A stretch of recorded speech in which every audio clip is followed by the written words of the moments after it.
प्रणाम गुरुजी, नमो नमः। शातामा प्रणाम गुरुजी।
प्रणाम गुरुजी, नमो नमः। ગુરુજી, प्रणाम गुरुजी। કાલે આપ એક સ્ટાર્ટિંગમાં શું ચલાયો તો એનો ખાલી એક 2 મિનિટ કહેશો? મારો થોડો મિસ થયો છે. બરાબર. જી સ્ટાર્ટિંગમાં હવે યાદ નથી મને, પણ મેં શું કીધું ક્યાં વાંધો નહીં, આવશે યાદ છે કહીશ. બરાબર. જી જી જી.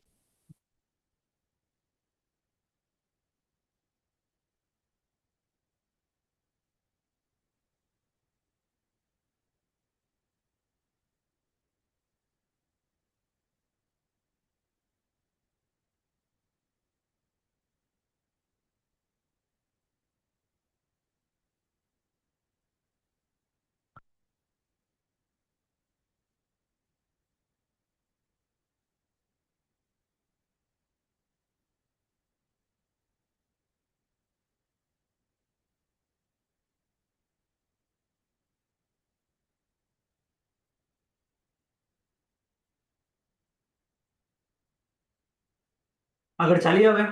દ્વાર નંબર 23, પ્રદેશ બંધ.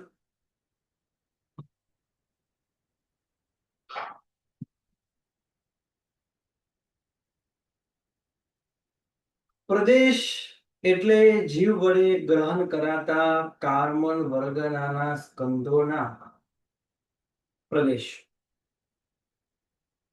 પ્રદેશ એટલે અહીંયા પૂતગલ નહીં, પણ અહીંયા શું લખે છે કે કાર્બન વર્ગના સ્કંદના પ્રદેશો, એ જે પૂતગલ સ્વરૂપે છે. અહીં કાર્બન વર્ગનું સ્વરૂપ જણાવવા માટે ઔદારિકથી કાર્બન સુધીની જે ગ્રહણ યોગ્ય અને અગ્રહણ યોગ્ય વર્ગણાઓ છે એનું સ્વરૂપ જણાવાય છે. વર્ગણાઓનું સ્વરૂપ લોકાકાશમાં જેટલા એક એક પરમાણુ છે તે અનંતા આવા પરમાણુઓ છે, અને તે બધાનો સમૂહ, તેનું નામ પહેલી વર્ગ.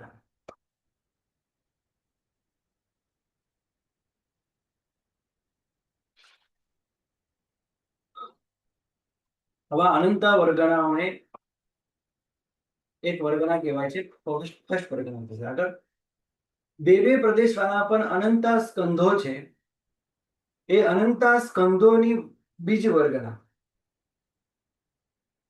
તમે જુઓ, એક પરમાણુ માટે સ્કંદ શબ્દ ન વાપર્યો, પણ બે પ્રદેશ માટે સ્કંદ શબ્દનો ઉપયોગ કર્યો. આવું કેમ? કારણ કે બે ભેગા થાય તો સ્કંદ બને છે, પણ એક પરમાણુ એકલો હોય તો એને સ્કંદ ના કહેવાય. સ્કંદ એટલે સમૂહ. તો બે પ્રદેશો એટલે બે પૂતગલો, એ બંનેનો સમૂહ એટલે કે બે પૂતગલ જોઈન્ટ હોય, આવા બે પૂતગલ જોઈન્ટ પૂતગલ પણ આ સંસારમાં 14 રાજલોકમાં અનંતા અનંતા છે. એક પૂતગલ પણ એકલા ફરતા હોય આવા પૂતગલો પણ અનંતા અનંતા છે. આવા અનંતા પરમાણુઓનો સમૂહ એ પહેલી વર્ગણા. બે બે પ્રદેશવાળા અનંતા સ્કંદોની બીજી વર્ગના.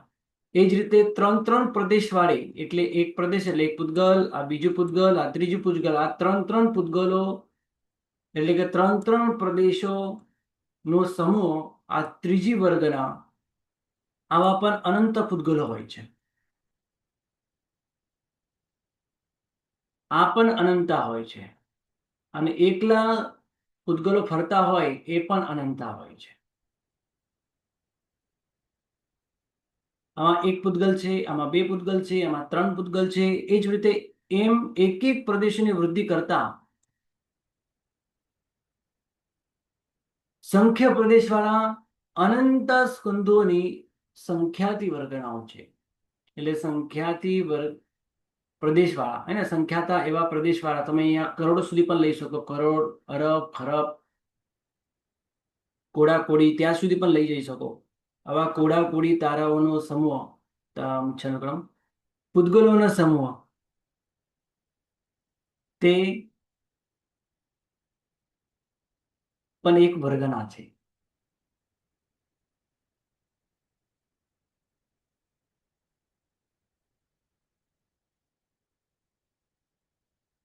આ જ પ્રમાણે અસંખ્ય પ્રદેશવાળા અનંતા સ્કંદોની પણ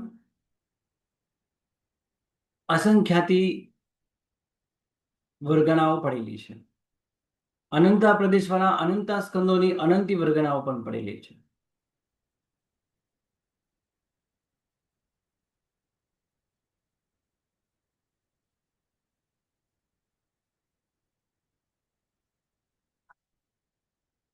આગળ કહે છે કે અનંતા અનંતા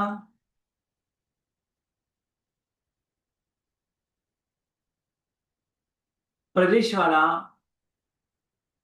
અનંત સ્કંદોની અનંતાનંત વર્ગણાઓ પણ છે.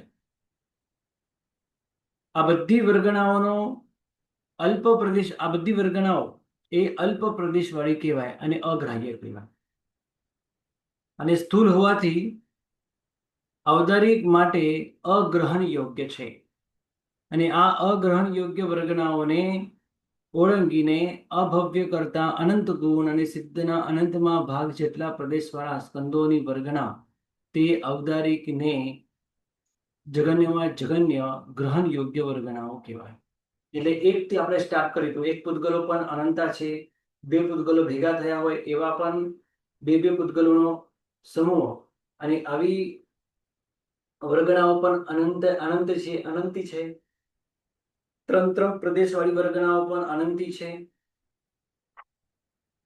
સંખ્યાતા એ જ પ્રમાણે અસંખ્યાતા અને એ જ પ્રમાણે અનંતા અનંતા પૂતગલોના સમૂહની વર્ગણાઓ બને છે અને આવી પણ અનંતા અનંતા વર્ગણાઓ છે.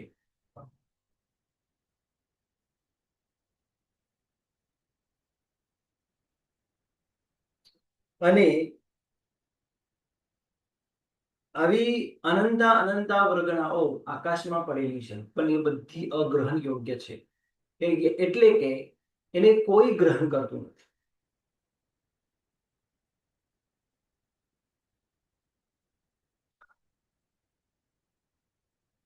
જ્યારે એ આવા સ્વરૂપે હોય ત્યારે એ અગ્રહણ યોગ્ય હોય.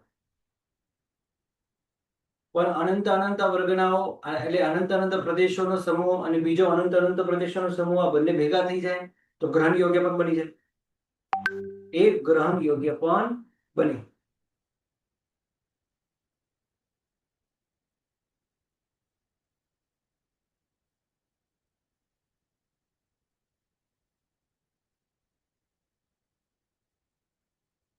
અને આવી રીતે અભવ્ય કરતા અનંત ગુણ અને સિદ્ધોનો અનંતમો ભાગ જેટલા પ્રદેશવાળીઓ પણ વર્ગણાઓ છે અને તે વર્ગણાઓ આવદારિક શરીર બનાવવા માટે ગ્રહણ યોગ્ય કહેવાય છે. એટલે આટલા પૂતગલોથી આટલા પ્રદેશોથી બનેલી સ્કંદો અને વર્ગનાઓ એનાથી શરીર બનાવી શકાય છે. એટલે વિચાર કરો, નિગોદની અંદર રહેલો જીવ પણ કેટલો સૂક્ષ્મ છે, અને એ પણ મિનિમમ આ રીતે અભવ્ય કરતા અનંત ગુણ અને સિદ્ધોનો અનંતમો ભાગ, એટલે કે અનંત પ્રદેશોના સ્કંધોની વર્ગનાઓને એ ગ્રહણ કરે છે. અને આપણે એટલે કે મનુષ્ય, ત્રિયંચ, દેવતાઓ કે નારક વગેરે તો ઉત્પત્તિના પહેલા સમયથી જ બહુ મોટો એવો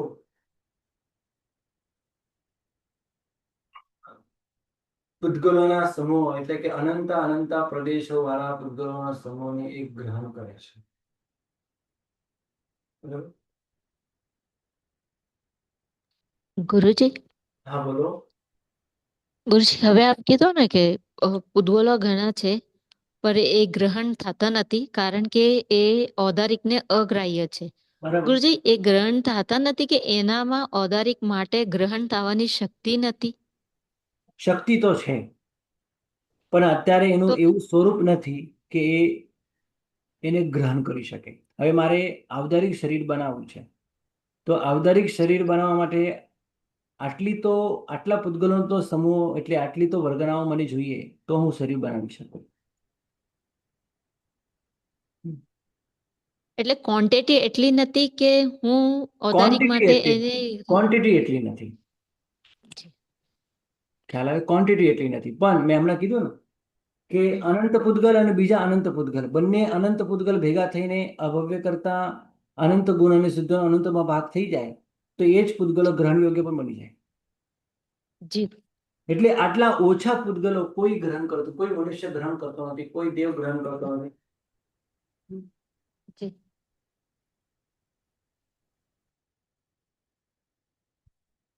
એક મિનિટ.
ખ્યાલ આવી ગયો બધાને?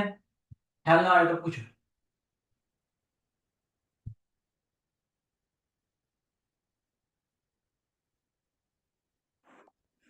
ગુરુજી, એટલે તમે સંખ્યાની બાબતમાં કહો છો કે એટલી સંખ્યામાં નથી? હાજી. તો ગુરુજી, ગ્રાહ્ય કરતા તો અગ્રાહ્ય તો અનંત ગણી છે.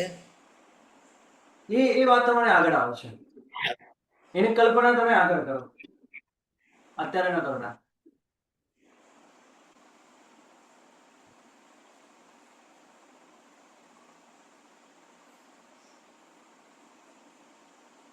તો આમાં ખાલી એટલું સમજવાનું કે એની સંખ્યા એને પૂરતી નથી એટલા માટે, એમ ને?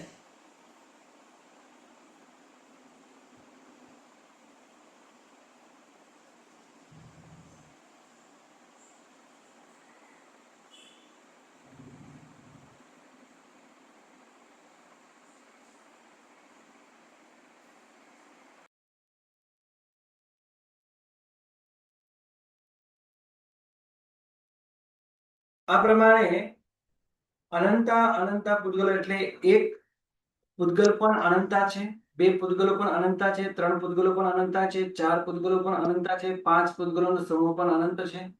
અને એ રીતે અનંત અનંત પૂતગલોના સમૂહ પણ પડેલા છે, જેને આપણે વર્ગણા કહીએ છીએ. અને એ બધા અગ્રાહ્ય છે. પણ એ ક્યારે ગ્રાહ્ય બને? જો એ અભવ્ય કરતા અનંત ગુણ બને અને સિદ્ધોનો અનંતમાં ભાગ બને ત્યારે તે ગ્રહણ યોગ્ય બને. એટલે કે ઔદારિક શરીરધારી આત્માઓ એને ઔદારિક શરીર રૂપે બનાવે તો મિનિમમ આટલા પૂતગલો હોય, આવી જ વર્ગનાઓ એ ગ્રહણ કરે છે, પોતાનું શરીર બનાવે છે. આ ઔદારિક શરીરની વાત કરે, બરાબર? માત્ર ઔદારિક તો શરીરની ગુરુ વાત. બોલો બોલો. તો ગુરુજી ગુરુજી તો વૈક્રિય માટે પણ આવું જ હોય, એ લોકોને પણ ગ્રહણ અને અગ્રહણ યોગ્ય હોય વર્ગનાઓ. આગળ આવે છે વાત. જી. આ પ્રમાણે આપણે ઔદારિક શરીર માટે જોયું. હવે કહે છે ઔદારિકની જગન્ય ગ્રહણ યોગ્ય વર્ગનાઓના સ્કંદના પ્રદેશોની સંખ્યામાં તેનો અનંતમો ભાગ ઉમેરતા જે આવે તેટલા પ્રદેશોના સ્કંદોની વર્ગના તે ઔદારિકની ઉત્કૃષ્ટ ગ્રહણ યોગ્ય વર્ગના થાય. હવે એમના જગન્ય આપણે જે હમણાં વાત કરી કે ઔદારિકને જગન્ય યોગ્ય આટલા હોય, હવે એની અંદર એનો જ અનંતમો ભાગ ઉમેરવા. એનો અનંતમો ભાગ ઉમેર્યો એટલે એનો અનંતમો ભાગ પણ અનંત જ થાય, એટલું યાદ રાખજો. અનંત કોઈ પણ વસ્તુ અનંતની ક્વોન્ટિટીમાં હોય અને એનો અનંતમો ભાગ કાઢો તો એ પણ અનંત જ હોય, રાઈટ? એ પણ અનંત જ હોય.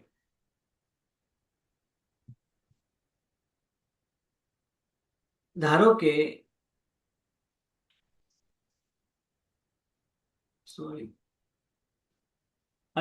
કે હવે આપણે આ 1 થી સ્ટાર્ટ કર્યું અને આ બધી જ અગ્રહણ યોગ્ય છે. કેમ અગ્રહણ યોગ્ય?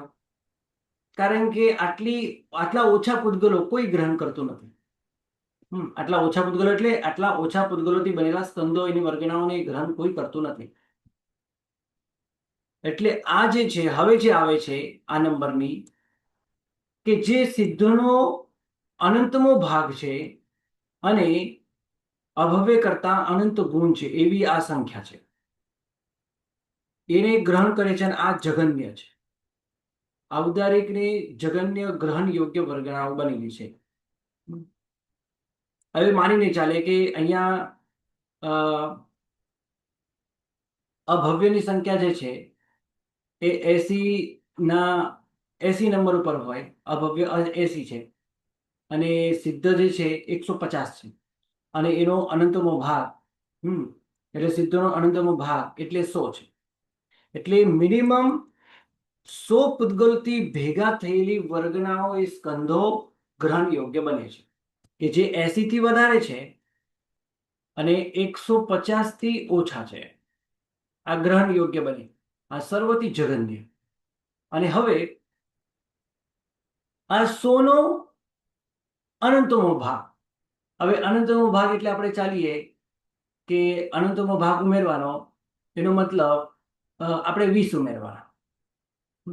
એટલે 120 સુધી આ ગ્રહણ યોગ્ય બને.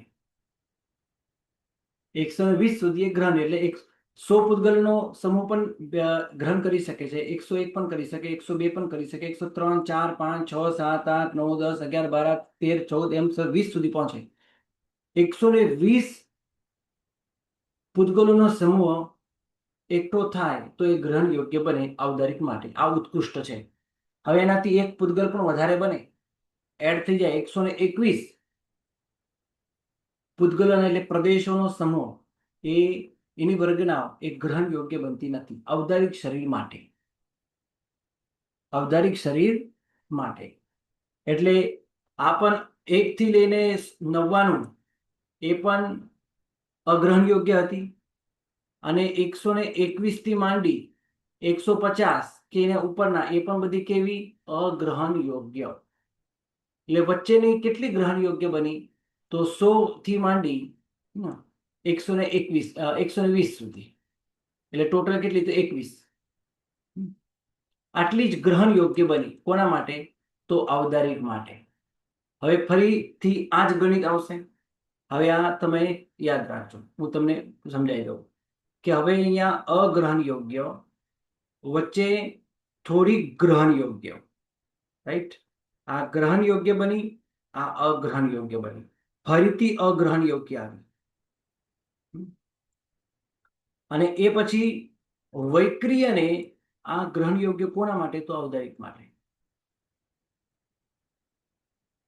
હવે વૈક્રિયને ગ્રહણ યોગ્ય બને,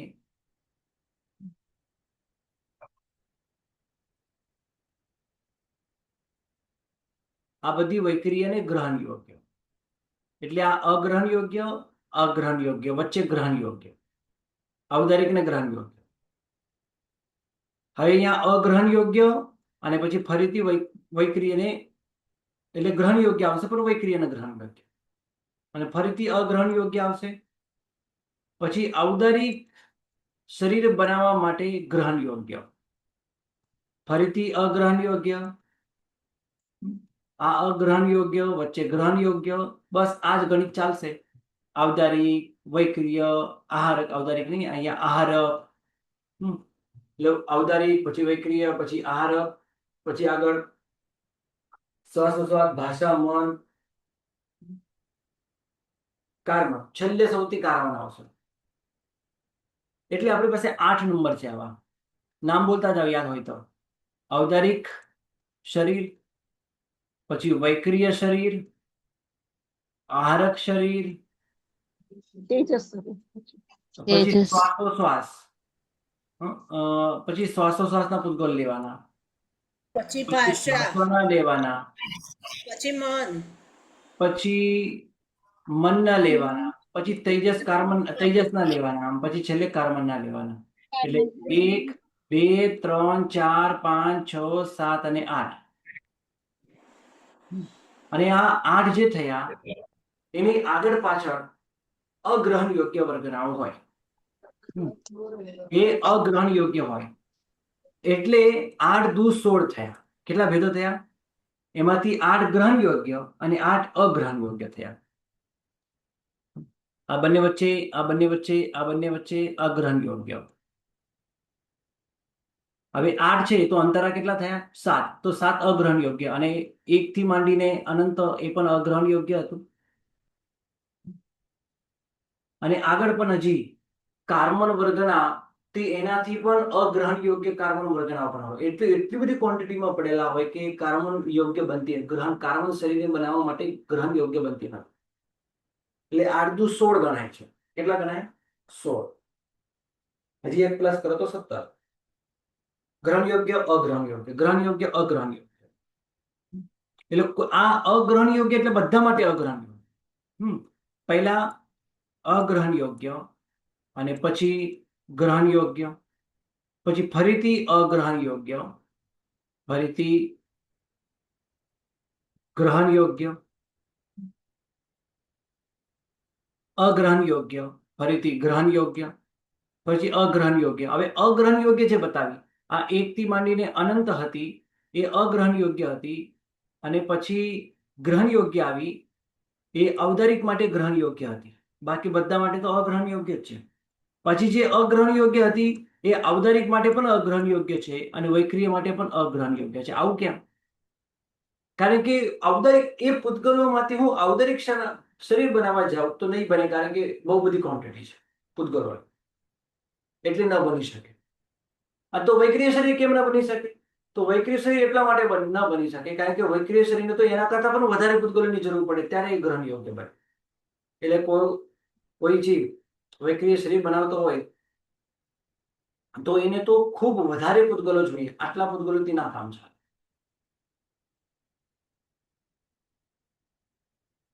રાઈટ? એ જ વસ્તુ એમને આગળ લખી છે. ઔદારિક અહીંયાથી વાંચું છું. ઔદારિકની જગન્ય ગ્રહણ યોગ્ય વર્ગના સ્કંધના પ્રદેશોની જેટલી પણ સંખ્યા હોય એ સંખ્યામાં તેનો જ અનંતમો ભાગ ઉમેરતા અહીંયા 100 નો અનંતમો ભાગ આપણે 20 લીધો. એટલે એનો 5મો ભાગ, અહીંયા 100 નો 5મો ભાગ એટલે 20. એટલે કે અનંત અહીંયા અનંતનો જેટલી પણ અનંતી વર્ગણાઓ થઈ એનો અનંતમો ભાગ એટલે અનંત જ આવશે. એટલે અનંતમો ભાગ ઉમેરતા જે આવે તેટલા પ્રદેશોની સ્કંદોની વર્ગણા એ અવધારિકને ઉત્કૃષ્ટ ગ્રહણ યોગ્ય વર્ગણા થાય. અને જગન્ય અને ઉત્કૃષ્ટ વચ્ચેની એકોત્તર વૃદ્ધિવાળા પ્રદેશો વાળા એટલે 100, પછી 101, પછી 102, 103, 104 આ બધી ગ્રહણ યોગ્ય. એકોત્તર વૃદ્ધિવાળા પ્રદેશો વાળા સ્કંદોની અવધારિકની મધ્યમ ગ્રહણ યોગ્ય વર્ગણાઓ છે. એટલે 100 અને 120 એક જગન્ય છે અને એક ઉત્કૃષ્ટ છે. અને